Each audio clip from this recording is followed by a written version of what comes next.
Welcome to a day in my life as a content creator mama. Just keep on watching.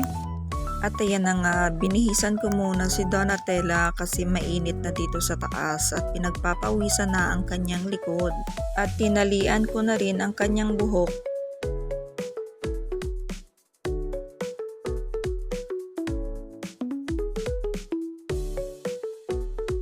At pagkatapos ko naman sa kanya ay ayan, magluluto muna ako ng sinaing. Siyempre, hugasan muna natin ng kaldero bago tayo magsaing.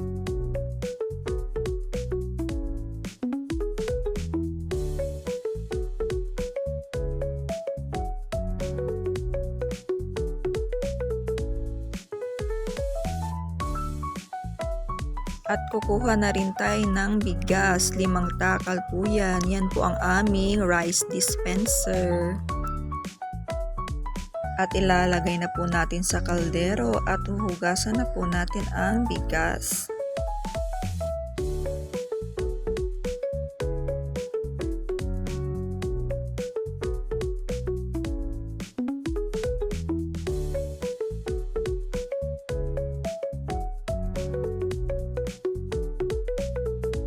At habang nagluluto ako ay tinawag naman ako ng aking anak para buksan ang TV.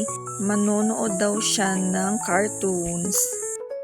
At habang wala pang ginagawa ay bumaba muna ako para tingnan ang aming baboy kung merong poops. At yun, wala pa naman. Kumuha muna ako ng isang sili dyan kasi ilalagay ko sa aking paksiw na isda. Kasi masarap po ang paksiw kapag medyo maanghang.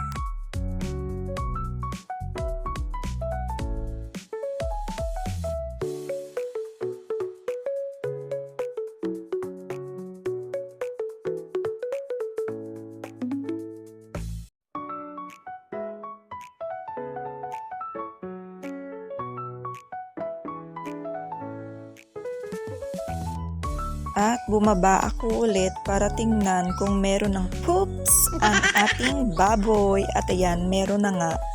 At tinusok-tusok ko muna ng kawayan para hindi nila maipit ang kanilang poops.